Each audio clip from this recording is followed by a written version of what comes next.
qui peut freiner la coopération, c'est peut-être la divergence d'idées sur les valeurs. C'est-à-dire que, par exemple, nous, le travail n'est pas forcément une preuve de guérison, mais plutôt une preuve de rétablissement.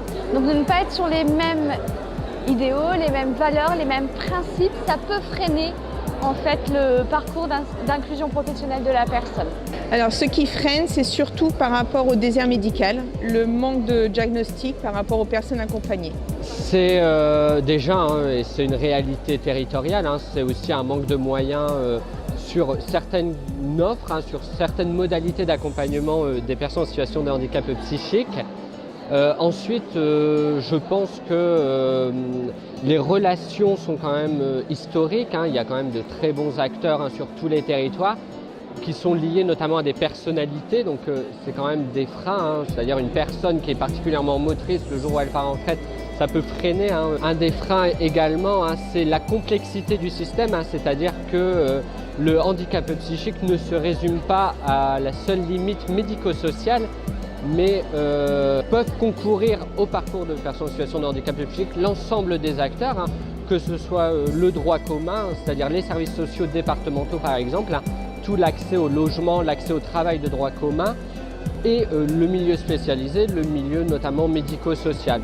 La complexité du système dans son ensemble et l'absence d'animation territoriale, c'est-à-dire de lieux qui peuvent réunir les acteurs, qui peuvent concourir à l'accompagnement, sont réellement des freins. C'est-à-dire mieux se connaître pour mieux coopérer, c'est vraiment un des leviers du déploiement d'une collaboration efficace et étroite. Ensuite, il y a, je pense, comme levier le conventionnement. Le conventionnement entre acteurs institutionnels est un des leviers pour faciliter le parcours des personnes en situation de handicap psychique.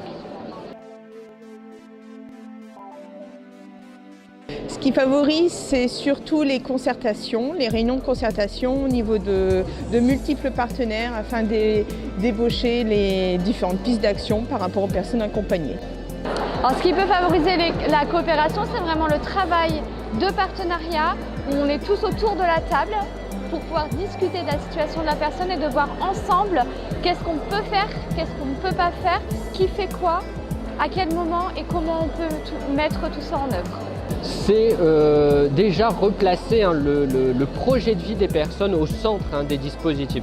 La personne n'est pas au centre du dispositif, c'est vraiment son projet de vie et c'est ses besoins, ses envies qui doivent guider l'action des professionnels et des associations qui vont concourir à la mise en œuvre de ce projet. La personne est actrice de son projet de vie et dès lors qu'on associe les personnes dans leur parcours, dans la construction de leur parcours, dans la mise en œuvre de leur parcours, c'est un des leviers qui va permettre vraiment de travailler collectivement. On ne réagit pas de la même manière lorsque les personnes sont associées que quand on est entre professionnels.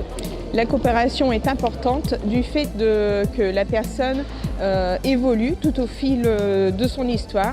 Et ce qui est important, c'est tout le secteur enfance, le secteur ado, le secteur adulte qui doit être pris en compte par rapport aux différents objectifs de cette personne-là.